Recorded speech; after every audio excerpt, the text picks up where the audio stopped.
And we have one comment before we even gotten started. Katie Pugh, Katie, I hope I'm saying that right, said, I wanted to say that I have benefited greatly from Aaron's meditation and yoga. Hope they continue on Zoom. Excellent classes. Awesome. So good news. Yeah, I've personally attended some of her classes and they've been great.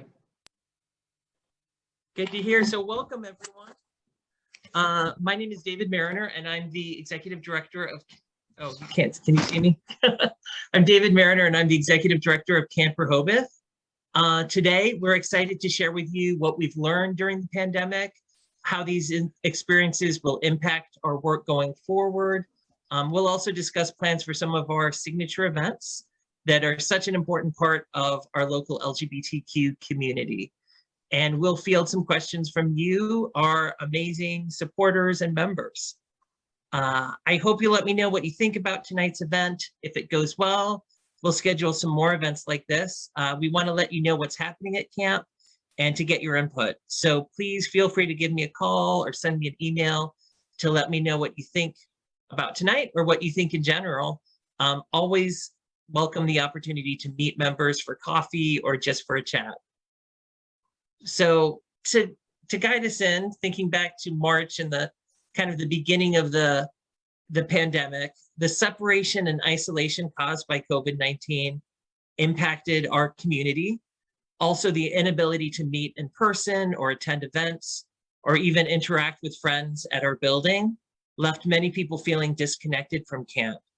And so I'm excited to see things get a little bit closer to normal and to see folks stopping by to say hi here at camp. For a nonprofit our size, the pandemic presented a huge challenge, especially since it occurred 5 months after a leadership change, after I got here.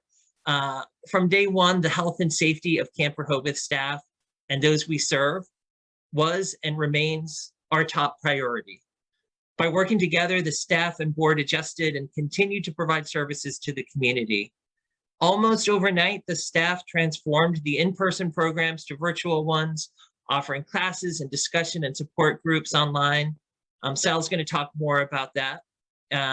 This would not have been possible without the hard work of all of our volunteers and our staff, including Sal Seeley, Anita Broccolino, Maddie Brown, Barbara Antlitz, Jerry Philbin, our former staff members, including Monica Parr, Barbara Ralph, and Carrie Hallett.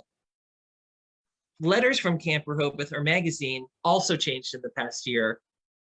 You know, during the pandemic, fewer people picked up hard copies of letters, and we really worked hard to actively promote the online version of letters and saw an increase in the number of individuals reading letters online.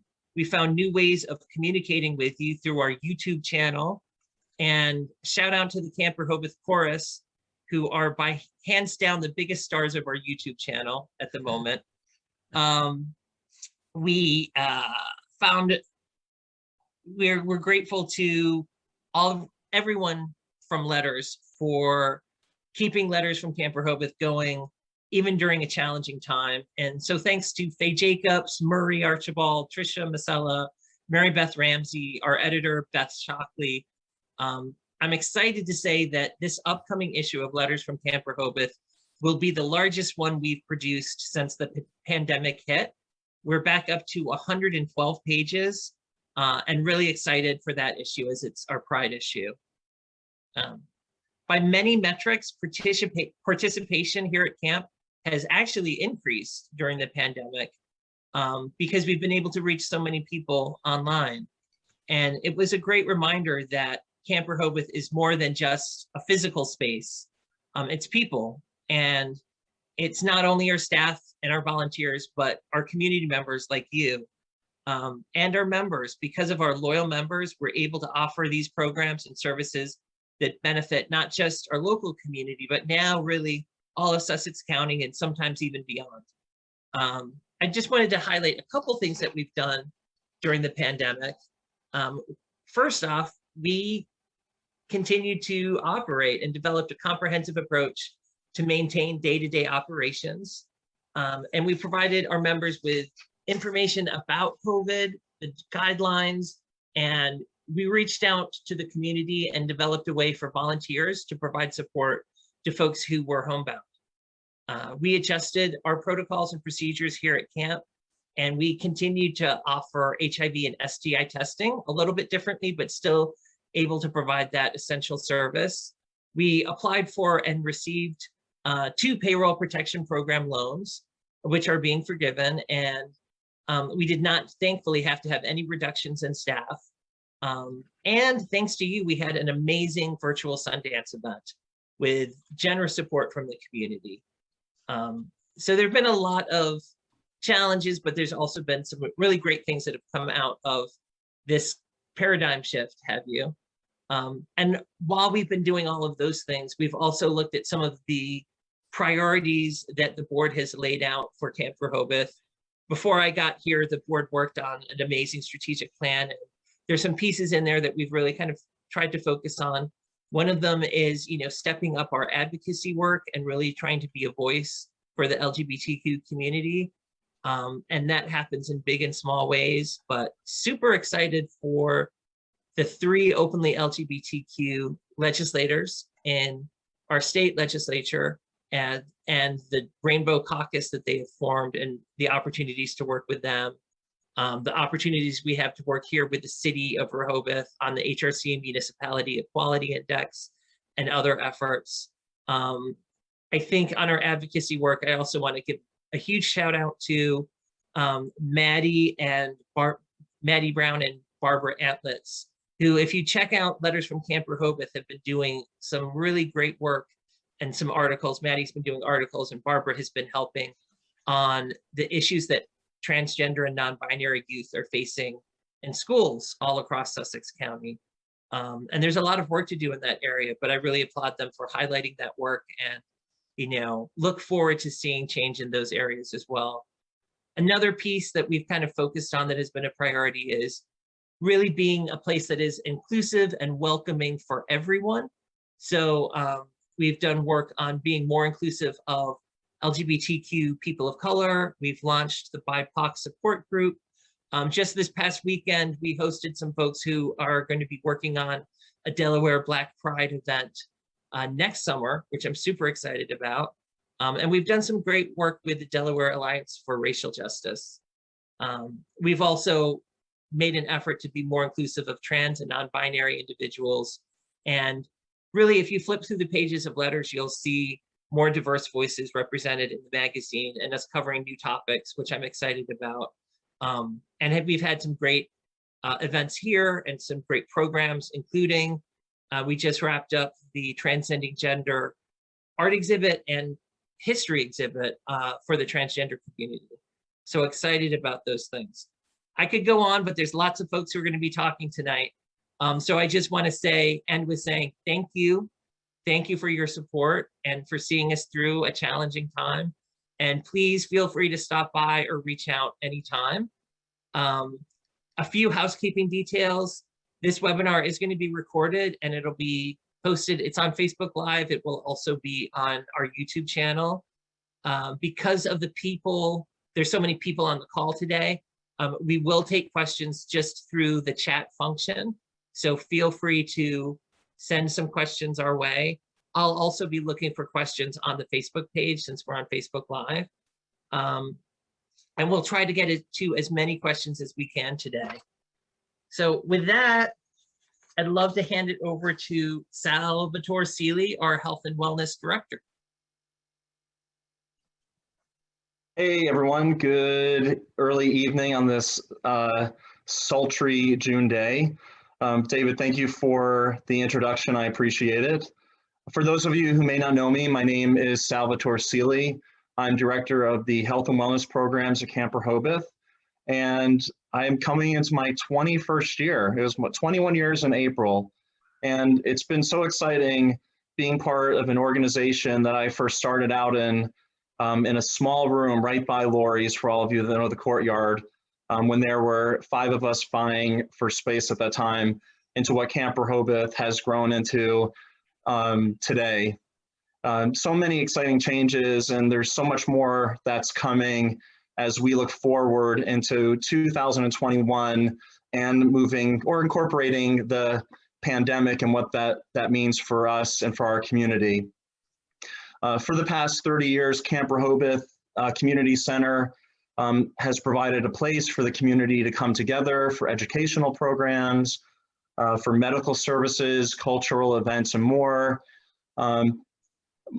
Also, we just did this training with the Cape Henlopen Rangers. We didn't have very many questions, but they were so appreciative of us being there, talking about the LGBTQ plus community. So we're still reaching out to community, and that's really the important thing. And that's what I learned definitely from Stephen Murray, the founders of Camp Rehoboth, that it's about building bridges. And I'm really looking forward to 2021 as we begin to rebuild those bridges, and we look for ways of connection, because of the past year and a half has been about isolation and quarantine, and that's what I'm excited about 2021. As a result, like David mentioned, all of the staff, that includes, Monica and Mary and Barb and Barbara and Jerry, and we actually added, and Maddie and David, who just joined us about a year and a half ago. And we have a new staff person, which I'll talk about, that's beginning, actually a couple of new ones. Staff helped Camp Rehoboth be prepared to support the increased number and demand for mental health counseling. And I'm a LCSW, and I have other friends who are LCSWs, and they saw the same thing, that a lot of people at the beginning of COVID suffered from PTSD, which is post-traumatic stress disorder, as a result of COVID. And then halfway through was dealing with what we call COVID fatigue. And now that we're coming out of COVID, the main issue is now we're readjusting to what a new normal looks like, that we've lived through this pandemic, and because our lives have been drastically changed. Camp Rehoboth, I'm so proud to say that through the programs, that Camp Rehoboth remained consistent. We adapted, but we remained consistent. And we were there especially for youth and for seniors who really needed our services this past year. We saw many LGBTQ youth were cut off from their support networks at school. Camp Rehoboth expanded its online youth programs, resulting in the creation of new support networks for young people. More importantly, Camp Rehoboth saw a 50% increase in participation from areas outside Rehoboth. I'll talk about the youth stuff in just a minute, but when I talked to Barbara Antlitz, who is our youth coordinator, she's getting kids from Chicago, from New Hampshire, from Vermont. So it's amazing that we're able to reach those youth. And for some of our other programs, we're getting people from New Jersey, from Pennsylvania. We've even had a few people dial in from overseas because they were camp members and they saw that we were offering these programs online. So that was real exciting. Hold on one second, let me get the dog.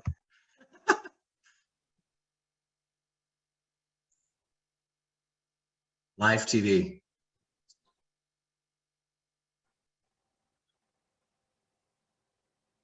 This is where we need fill-in music. Sorry about that. So what happened with programs? In the first month that Delaware's stay-at-home orders were in place, we knew we had to do something. And I really owe a lot of this to Barbara Antlitz. Her and I got together and we said, look, we need to figure out a way to keep our community together, especially the youth and especially the adults that we were serving, because we had so many programs going on in person. And so both of us put our heads together and we said, look, we need to move virtual pretty quick. And we were able to offer programs on whole foods eating, how to eat better while in quarantine. We work with Erin Chavon and Athena around chair yoga, and we offered traditional yoga classes, chair yoga. Our book club that was finally beginning to get off on the ground, we moved virtual right away because we built a community within our book lovers. And we also started building some mindfulness classes. Karen and Beth Joselo here in this area were so instrumental in saying we need to start incorporating some mindful practice into the community that we're working with. So these groups are continuing. And the great thing is that they're continuing to meet online as well. So we're definitely going to continue them through the summer, which is very exciting. And then at the end, will talk about what we're thinking going forward. So now about our youth program. I mentioned Barbara. So Barbara Antlitz, she took the bull by the horn and said, what do we need to do? The kids need to be with their GSA. And for those who don't know GSA, it's what we call, they used to be called gay straight alliances, and now they're called gender sexualities alliances. Barbara was going to about 10 schools in 2019 when she started. We were meeting with the GSA leaders, we were working with the students.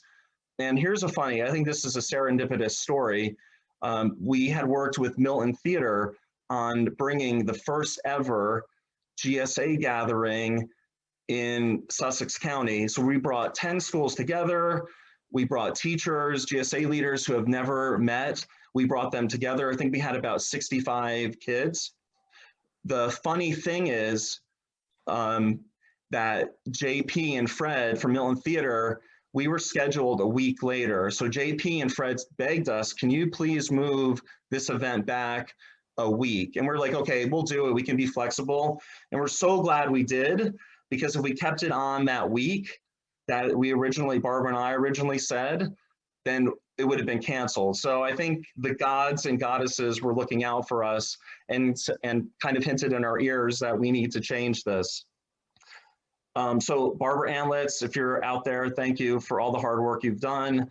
For young adults, especially the last several years, and we've gotten some wonderful grants and some great donations from community members to keep our youth programs going. Camp Rehoboth offers more than just a virtual platform for them to feel connected. It's Camp Rehoboth. We're creating a space for them to get and give support to each other, to feel connected, especially during these days of social distancing and isolation. We have an ongoing LGBTQA, A for Ally Plus. We do great presentations, Barbara and I, on what LGBTQA plus stands for. So if anyone ever needs a training, just let us know.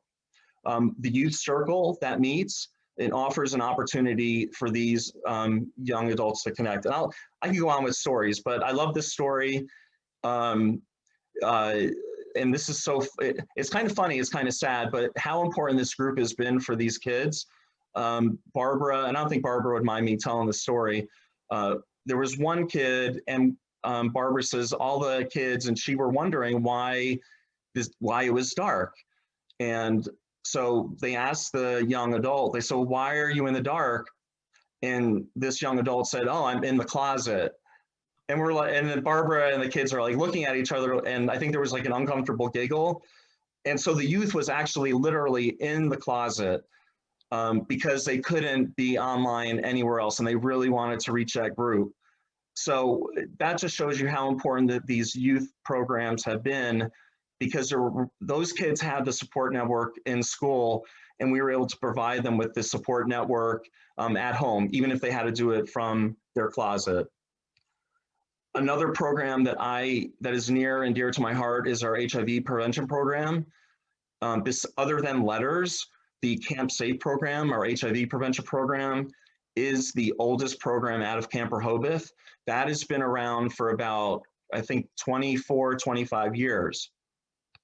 And Jerry Philbin, who is our lead HIV tester and counselor, has been so instrumental in this past year. We lost a staff member who just didn't want to go to the sites because of COVID.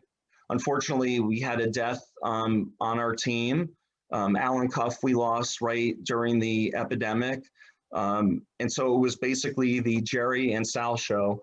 But I'm going to say it was more the Jerry show, because without Jerry, we wouldn't have been able to keep our testing going. And that was the important thing. We knew that HIV prevention just didn't stop during COVID. Sure, some people kind of relaxed what they were doing, or they didn't relax what they were doing. They became more strict about what they were doing, maybe not taking risky behaviors, but we still needed to provide a service.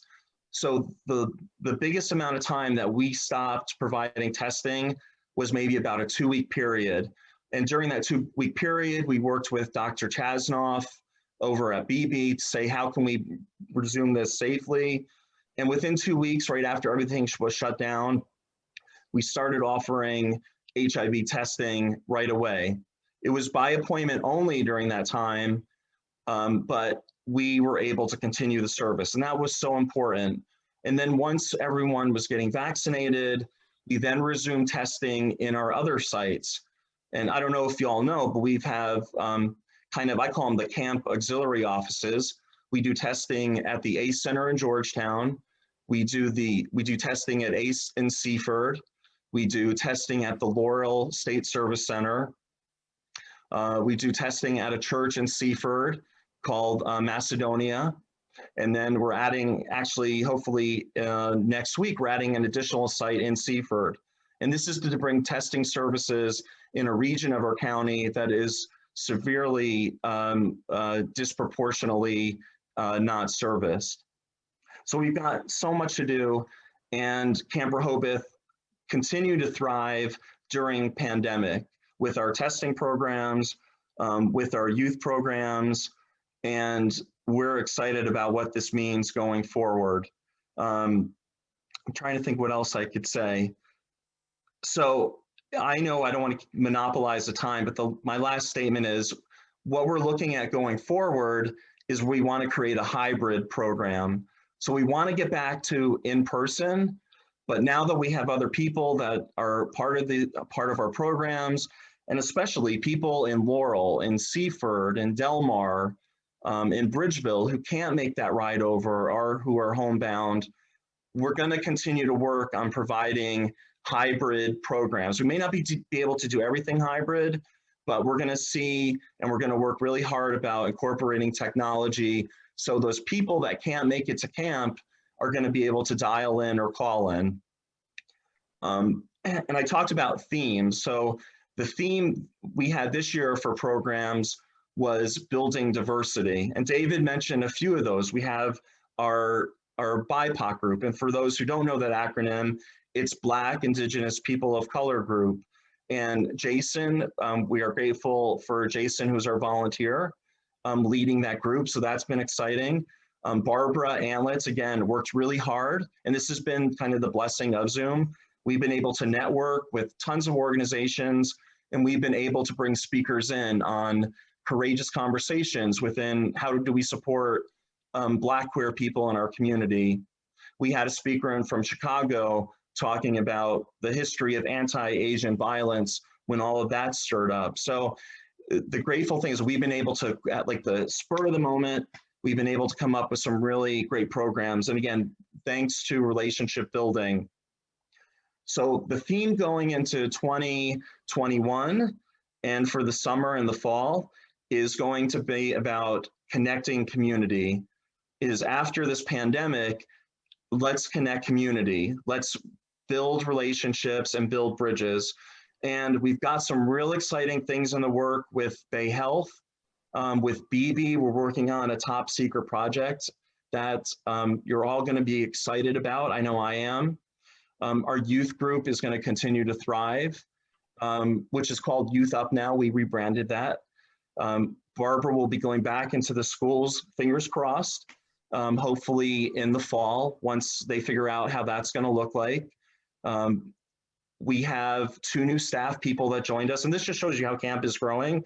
We have Julian, who's joining us as a youth peer leader. And then we have another HIV tester and counselor, Patricia, that started at the beginning of this month.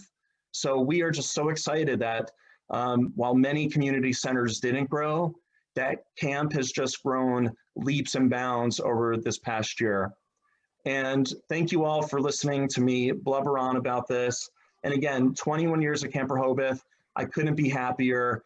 It's amazing how the community has grown and how much we've done. And my last point, not only the programs we've done, but Barbara Antlitz, Wesley, Ingram from NAMI, and myself, we have done probably about 7 or 8 trainings during the past year during COVID around best practices for working with the LGBTQ+ community, that was working with providers, and then most importantly, working with front desk staff. So we've got a couple more planned. Barbara and I have a training next week that we're doing, and then we have a couple of other trainings. And in July, we're doing this real big training with Bay Health that we're real excited about, which involves teaching the residents of their new Bay Health program on how to work with LGBTQ plus clients and patients. So my voice is going, I'm going to stop, and I'll be around for questions. Thank you. Thank you, Sal. A few comments. Tara says, oh wait, I should unpin you, shouldn't I? Hang on one second. Tara says, the programs for LGBTQ youth have been phenomenal. Yay, Barbara and Sal. A sure benefit of going virtual is being able to reach those outside our immediate area. Tara also mentioned that the PTK groups have been able to reach folks outside of the area as well. And PTK is Parents of Trans Kids. And if you'd like more information about that, you can go to camprehoboth.com/trans. Sandra Arkin also says, yay, Sal, and health and wellness. Glenn says he's super excited to hear that we will be building hybrid programs online and in person. And Cheryl Moon says, Barbara Antlitz has done things with GSAs in Sussex County that have never been done before. To think that there are GSAs in every high school and many middle schools other than Cape was unimaginable 3 years ago. Thank you, Sal and Barbara. Next up, I would like to ask Leslie Sinclair to provide an update on development as well as the arts. Thank you, Leslie. Okay, thank you, David. And as David mentioned, I'm providing an update on fundraising in the arts. And these are two areas that I'm passionate about, and they're also vital to the organization. Throughout this last year, the staff and the board worked together to drive fundraising efforts. As David mentioned earlier, Camp was able to take advantage of the Paycheck Protection Program loans, which helped sustain the operations. We also received several COVID-related grant awards, including almost $100,000 from the Longwood Foundation for technology upgrades that are critical to Camp Rehoboth's new normal. Membership is another important source of funding, and Jane and staff and community members work together on the membership program. And the membership campaign was launched on April 22nd.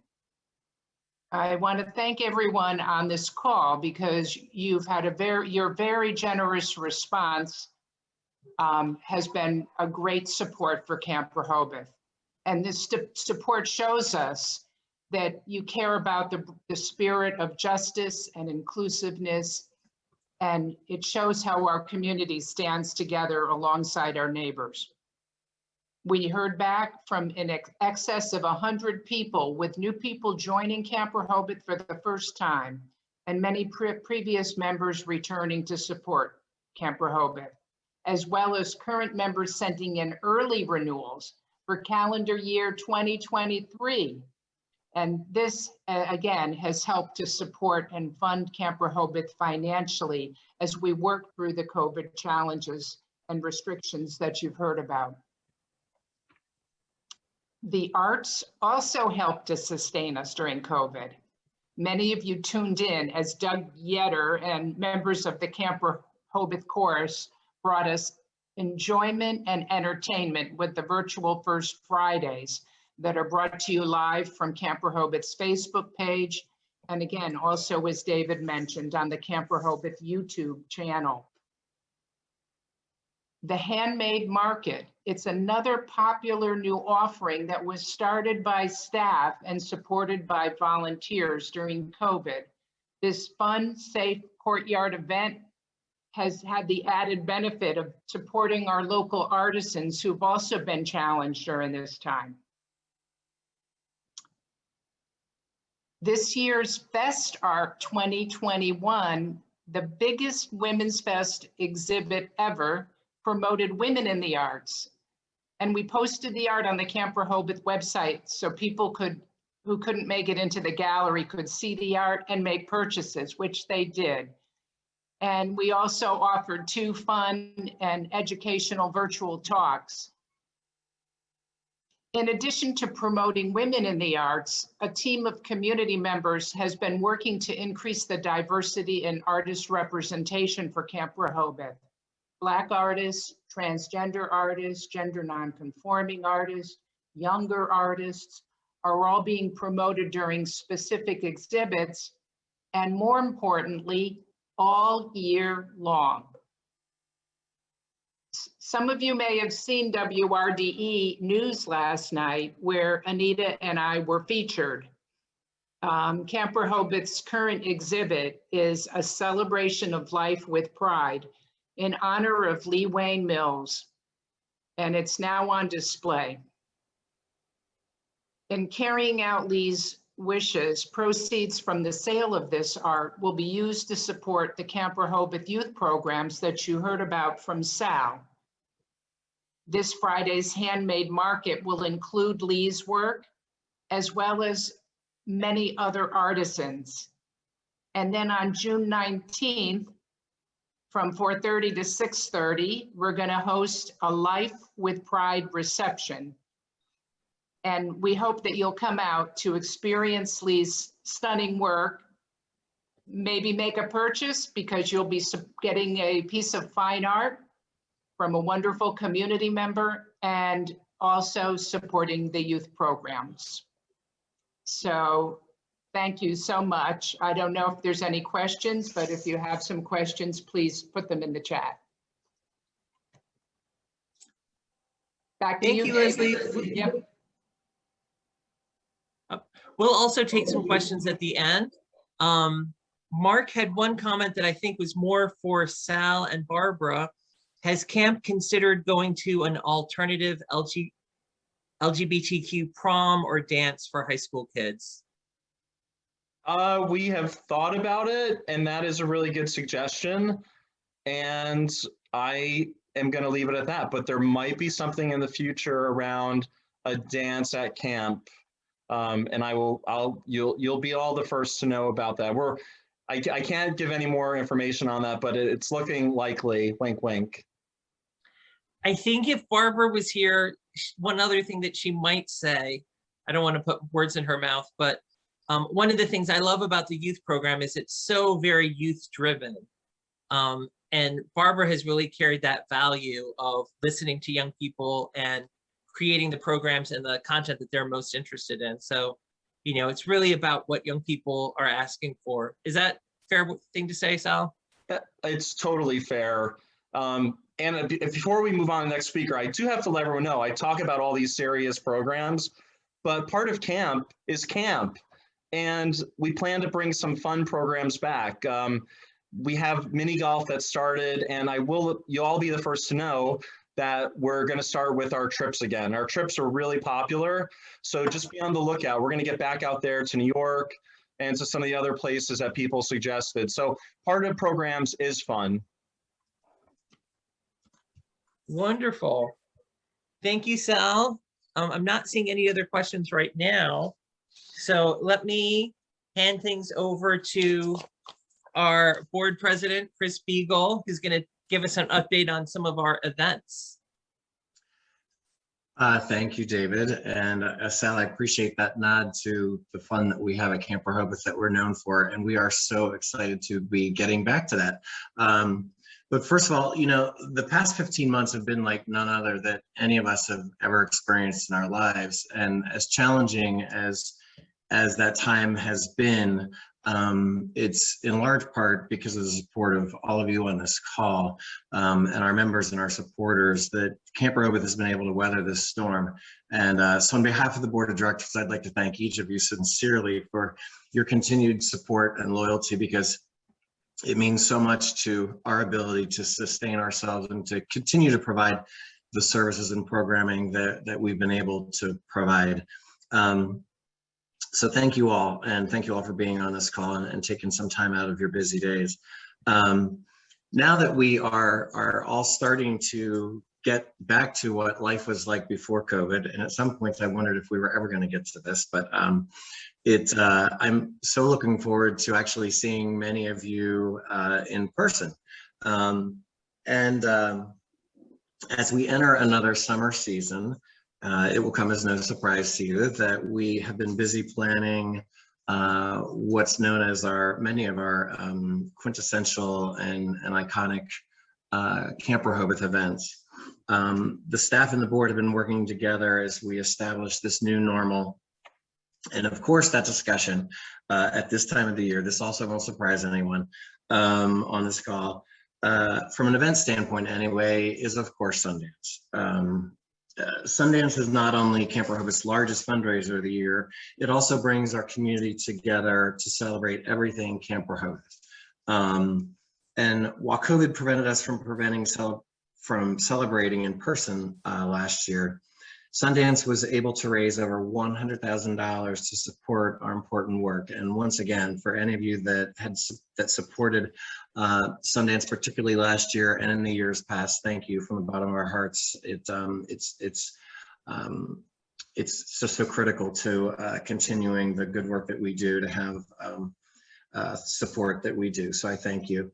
And this summer, we are happy to report that Labor Day weekend, we will be returning with a series of events.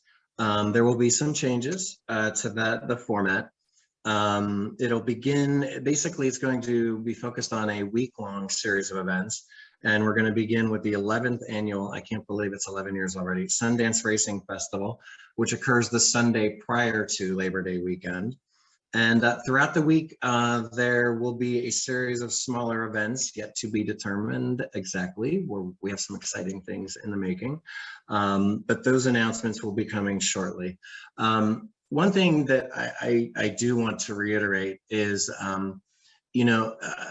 we have been fortunate to be able to hold Sundance in the Convention Center for the last 30+ years.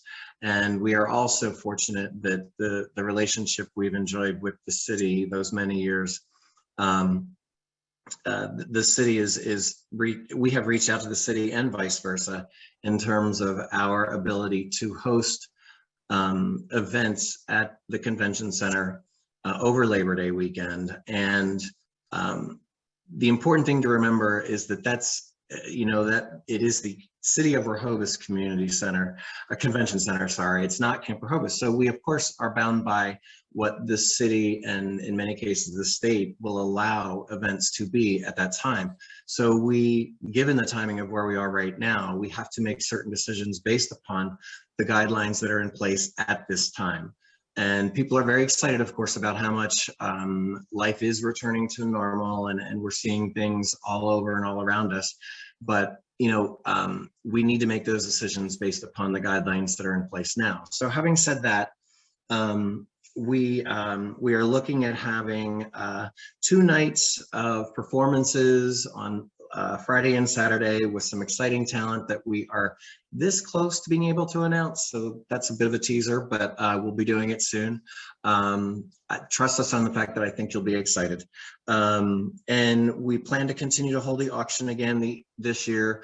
Last year, we got tremendous support behind the virtual auction and at the leadership of our beloved Natalie Moss, who had hi, Natalie. Leading the auction way. I have no doubt that we will be successful with that again this year.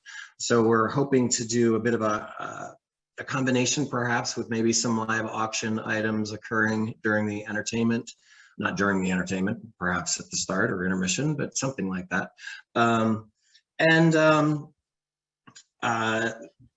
What else? Before I move off of that, I am excited to announce that we will be rebranding the Sundance name under a new name of Sunfest, positioning it as a week-long event. This also came at the suggestion of co-founder and our beloved Murray Archibald, who without his leadership, there wouldn't be a discussion about Sundance 30+ years later. So without saying another word, I am always the emotional one, and it's happening right now, but I do want to acknowledge Murray's dedication, vision, leadership over these many years. Sal mentioned it earlier that Stephen Murray taught us to build bridges. So those of us who are in place now are trying to continue that legacy and carry that torch on. And gosh, I was hoping that wouldn't happen, but anyway. So I am looking forward to working with this team and very confident about our ability to pull off a successful weekend. And I hope you're excited about it as well. So stay tuned for further details. In terms of bigger events, many people have also asked about the block party and our long-awaited, long-delayed 30th anniversary celebration. It feels like we might be planning our 40th by the time we're actually able to have our 30th. But suffice to say that the plan that we had in place and we're working diligently on at the start of 2020 to take place as a combination weekend over block party weekend, we plan to pick up where we left off and to execute that over what will be block party weekend in October. So those events will be happening. And if I didn't indicate this earlier, I apologize, that we have submitted applications to the city, or we are in the process of submitting those applications this week. But we've had some good discussions, preliminary discussions with the city, and are confident about their level of support. So I also want to recognize the city for their willingness and continued efforts to work with us in those capacities. What else, where was I? So yeah, we are excited to not only bring back the block party, but to offer a combined 30th anniversary and block party event. You know, I've done fundraising with nonprofits for over 20 years now, a number of years back in Bucks County before Eric and I moved here. And they've virtually all been outdoor fundraisers. That didn't occur to me until someone suggested I write a column in Letters about the fundraising events I've been involved with. And they have, I believe, all been outdoor events, which is risky because of Mother Nature, I know. But unfortunately, 2 years ago, one of the most painful decisions I think I ever made at 5:45 in the morning was to cancel block party, what would have been block party number 5. And last year, clearly, we weren't able to have it again. And with outdoor fundraising, you know, if you can get 4 years under your belt, you have a good chance of turning it into a solid, successful annual event. And so we had those 4 years under our belt, and then darn if Mother Nature and then COVID prevented us from doing it 2 years in a row. So with your support, we hope to continue that event, which really, I think, personifies part of our mission of including Room for All, because it is such a broad-based outreach event with the city of Rehoboth. So we're excited about that. And we also are planning, and I'm very excited about this, a dedication ceremony for the Elkins Archibald Atrium to occur over that weekend as well. So that's, at least for now, a bit of a summary on the big events that are on the horizon. You know, before I conclude, I do want to publicly acknowledge and thank the fellow board members on this call. Leslie Sinclair, what an amazing vice president you were for those 3 years. I'll never be able to thank you enough for that. Natalie, none of us will be able to thank you enough for your amazing efforts as our treasurer. Here comes again. And so I thank you both. I also want to thank the good work of our amazing staff. Sal, you know, to hear you talk about the programs, I mean, 21 years, that is so amazing. We are so blessed at your dedication, your loyalty, your vision and your leadership. So I want to recognize you and the people that you're bringing in to surround Barbara Antlitz and Jerry and some of the other new people. It's just, it's so, I could not be more proud to be working with this group. So thank you. And David, you know, we all knew you had big shoes to fill. We all knew this job was big and would take 1 year to 2 years to learn under normal circumstances. And 5 months after you started, COVID hit.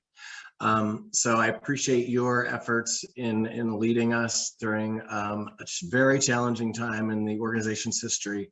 But, you know, through it all, I am confident about our collective ability, the staff and the board, and frankly, all of you to work with us to continue the important work that Camp Rehoboth does, and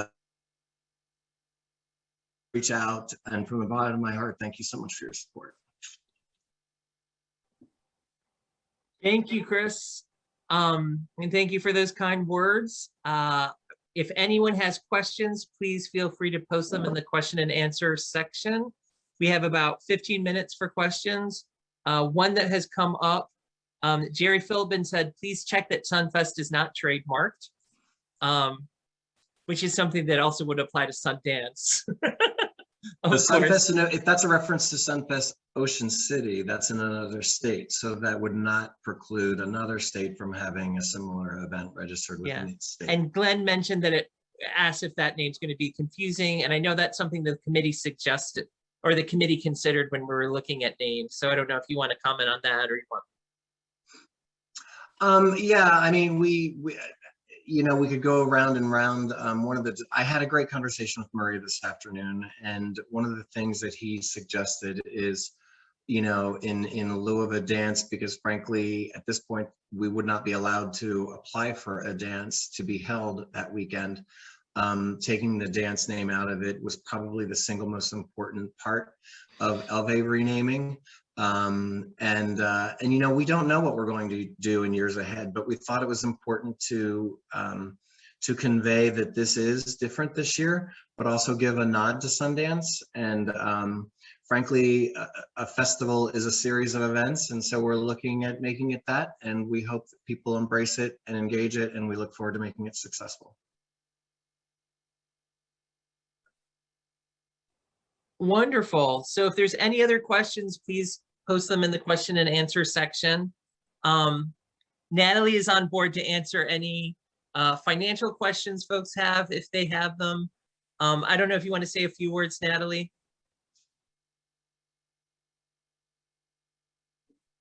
I just want to thank everybody for joining us today. And without the support of the community, we wouldn't be doing what we're doing. And we're branching off into some new areas with youth, but we still are taking care of our senior community as well. I've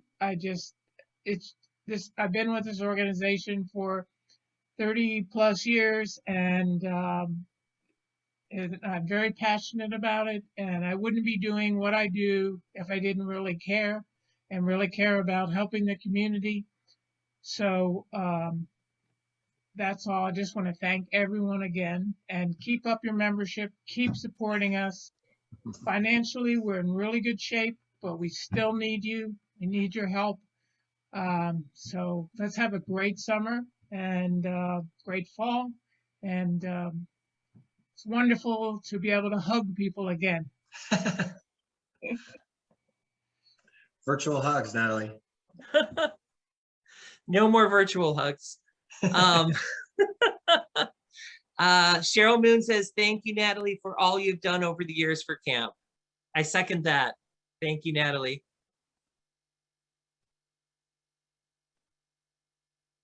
Any other questions? Oh, here's a question from Mark. The city changed its mind on having July 4th fireworks. Any chance they will reconsider not letting camp have Sundance? So I don't know if you want to take that or you want me to take it. I mean, I personally, I don't see that happening. I mean, the city will likely be having some events, but from what we've gathered, the city is looking forward to you know, our Labor Day weekend being its first major events, in-person events in the convention center. We've had discussions with them on that. But of course, we're following proper procedure, which means an application process and also an application to Department of Public Health to make sure that we follow all the established guidelines properly and completely. So I don't have any reason to believe at this point that they would not. So Wonderful. We'll give folks time for a couple questions, but while we're waiting, I will also add, if you haven't been to Camp Rehoboth lately, please come visit. We have some new things happening here. You might notice we have a new string light system up in the Camp Rehoboth courtyard, which makes it a great place to hang out in the evening, and will hopefully make it possible for doing some more evening events. We've put a new table and chairs up on the second floor deck outside of the library to facilitate more outdoor meetings. And we have some new furniture coming for the entryway after much deliberation, which I'm very excited about. Some good things happening. And I think Sal alluded to this, but we're also in the final phase of selecting our video conferencing system. And, you know, I think it's easy to have a Zoom with everyone on Zoom, and it's easy to have an in-person meeting with everyone in person, but it's challenging to have a half and half meeting. So our new video conferencing system will have better microphones and spread out microphones. So it's going to be easier for us all to participate in something together, with some hybrid and some in, you know, some in person and some people at home. Maureen says, kudos to all. So grateful for all you do. Looking forward to seeing you all soon.